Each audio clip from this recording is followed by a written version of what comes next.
शारदीय दुर्गा पूजा अवसर में चलचंचल हो उठी माँ बिरजांको पीठ।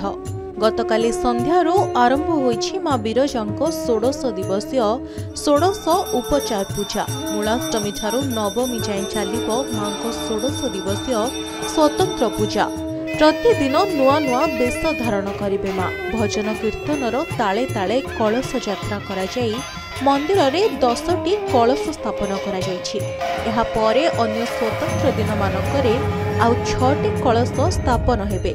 पंचमी ठारू मांको निकटरे यज्ञ आरंभ होई नवमी पर्यंत चलिबो। एही समय रे श्रद्धालु माने मंदिर मध्यरे प्रवेश करी मुख दर्शन सह पाद स्पर्श करिवार सुयोग पाइथांती।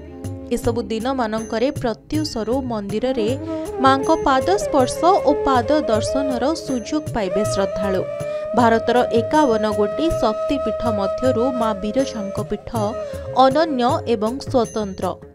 माँ बिरजांकर 16 दिवसीय पूजार जो 16 कलश परंपरा आज द्वितीय अष्टमी मूलाष्टमी सहस्र कुंभाभिषेक पूर्वक महास्नान पूर्वर माँकर घट आसिक बसी। आज 10 कलश बसी ब्राह्मणादि घट सहित बिरजांकर घट एवं पंचमी दिन आउ 5 गोटी, अष्टमी दिन गोटे, एभली 16 कलश पूजा 16 दिन रे 16 उपचार पूजारे वन दुर्गा मंत्र रे माँ को पूजा करा जाए। दिन राति सिंहासन एवं नवरत्न मंडप ब्राह्मणादि घट मान सहित ये दुर्गा पूजा अवसर रे माँकर पंचमी रे महायज्ञ हुए एवं अष्टमी रे माँकर जो महाअष्टमी बड़ होम हुए। महाअष्टमी पंचमी रु महाअष्टमी पर पूर्णाहुति हुए एवं अधिवास पर प्रतिष्ठा रे माँकर रथयात्रा जहाँकि भारतीय रथ परंपरा रे गोटे अनन्य दिग रही। नवमी रे महामारी भाव में पूजा करा जाई असुर शक्ति को विनाश करी से निज मंदिर को प्रवेश करती 16 दिन। आमे नाभि गयारे पिंड प्रदान करिकि आम पितृपुरुष को एडी मांकर भल भाव दर्शन भी हैला। बहुत खुशी हेलु, प्रसाद खाइलु, आउ समस्ते खुशी रे अछु। मांकर पूजा भी गत काली पाखरु मूलाष्टमी पाखरु 16 पूजा आरंभ होईची। मासे जाके पूजा हबो। आउ सबु भक्त मानकु मु कहूची जे आसिकी मांकर दर्शन करी आउ आशीर्वाद लाभ करी कि खुशी रे जानतु। जदि सुजुग मिलिबो मांकर रथ यात्रा अछि ताहने मांकर जदि आशीर्वाद होबो ताने आसीबो। माँ बिरजा हेउछंती द्विभुजा। माँ बिरजांकर सात्विक, वैदिक और तांत्रिक मतरे पूजा करा जाय थाए।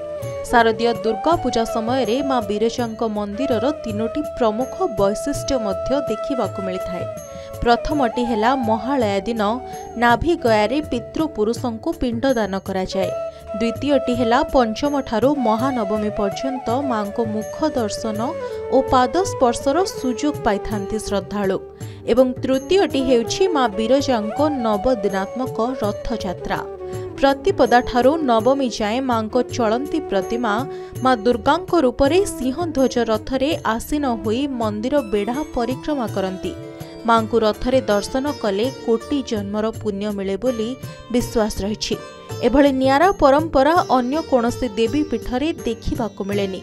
महानवमी अंते माँ महिषा मर्दिनी समस्त आसुरी शक्तिर विनाश करती। आज से 16 उपचार पूजा आउ सकाळ माने दिन बेला एवं रात्रि बेला दी बेला आमर करा जाय थाए। किंतु कोनोसी मंदिर रे एभली 2 थर 16 उपचार पूजा करा जाय नै, जाकी उत्कल नुहे भारत वर्षर कोनोसी देवी पीठरे मध्ये एभली करा जिवार नजर नाही। ता सहित देवींकर रथ हुए जहाँकि आउ कौन देवींकर रथ हबार भी नजर ना। केवल आम देवींकर रथ हिसाब से देवींकर देवदलन बा दर्पदलन हिसाब सुभद्रा रथ करा जाय थाए। किंतु माँ बिरजांकर जो रथ करा जाय थाए आउ कोठी एभली भाव में ना। शक्तिपीठ अनुसार पंचमी, षष्ठी, सप्तमी, अष्टमी दिन पूर्णाहुति करा जिवो। या द्वारा जो माने श्रद्धालु भक्त थांती से माने आसी माँ बिरजांकर यज्ञ रे शामिल होती एवं यज्ञ कर्म को संपादन करिथांती। जो मानकर पिला छुआ संतान संतान नहते से मानसिक पूरा करती। ब्रह्माकुंड रे स्नान अर्चना करी देवी के दर्शन करी फलप्रद होता है। यह आमर बहुत परीक्षित आ विश्वास मध्य रही। शुभ शून्य ठारू बिल गछ चयन हो सरी 16 उपचार पूजा आरंभ अवसर प्रथम आमर ब्राह्मण सेवायत मान वरण करा कलश यात्रा आरंभ निमित्त आम ब्रह्माकुंड रे पूजा विधि अनुसार होकर माँ जो आविर्भाव होती सेठू कलश यात्रा करके घट स्थापन आज सुरुखुरी सरी आउ 9 दिन काल आमर जो रथ यात्रा माँ हम से प्रशासन समस्त व्यवस्था सारी आउ समस्त यात्री माने किपरि भल भाव दर्शन करें माँ को भल भाव दर्शन करी सुरुखुरी से माने पूजाटा उपभोग करें से प्रशासन सचेतन अच्छी आउ आगामी दिन में जिते माँ नीतिक्रांति सबू समस्त विधिमत होगापाई समस्त व्यवस्था प्रशासन तरफ हो सारी शेष में विजया दशमी दिन समापन हेब मां ही षोडश उपचार पूजा और रथयात्रा सेपटे मां दर्शन करने सहित पितृपुरुषों को पिंडदान करने को प्रतिदिन मंदिर को छुटुची श्रद्धालुं सुओ। जाजपुर टाउन देवाशीष साहू रिपोर्ट के न्यूज ओडिशा।